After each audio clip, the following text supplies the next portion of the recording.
Maggie had lived alone in her third-floor apartment for 5 years. It wasn't luxurious, but it was hers, a place where everything felt familiar and quiet. Her nights were peaceful, her routines comforting, until the new tenant moved in upstairs. One night, she was jolted awake by the sound of furniture being dragged. Glancing at the clock, she saw it was 2:14 a.m. Groaning, Maggie dismissed it as nothing more than a late-night mover, someone whose schedule didn't align with hers. But then the noises grew more bizarre. Footsteps echoed above her entire house, steady, pacing, then halting, only to start up again moments later. Once she even thought she heard faint sobbing, which left her uneasy. Her curiosity soon overtook her. One evening, she made her way to the building manager's office to ask about the tenant in apartment 4B. The manager looked at her, puzzled. 4B? No, it's vacant. Maggie frowned. She was certain someone had been there every night.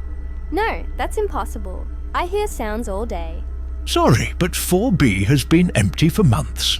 He insisted. That night the sounds returned. Dragging footsteps and strange whispers so faint Maggie could hardly be sure they were real. Pressing her ear to the ceiling, she froze as she heard it. A whisper, soft but clear. Maggie. The voice, unmistakable, was calling her name.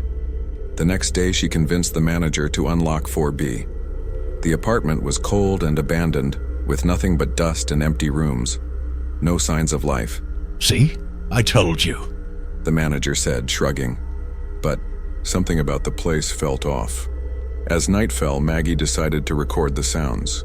She set her phone beneath the ceiling, hoping to capture the disturbance. The recording did not disappoint. Dragging, pacing, faint whispers, and then a voice that froze her to the core. Maggie, I'm here. Unable to bear it any longer, Maggie made her way to 4B.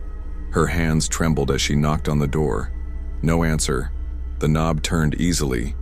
It was unlocked. Inside, the air was icy and her flashlight swept over empty dust-covered walls. The dust was disturbed in a pattern that led toward the bedroom. Suddenly, a soft creak echoed from behind her. She spun around, breath catching in her throat. But the room was empty.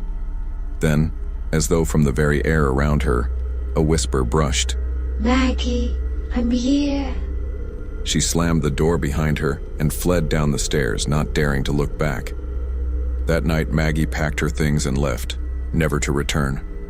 Weeks later, a new tenant moved into 3B.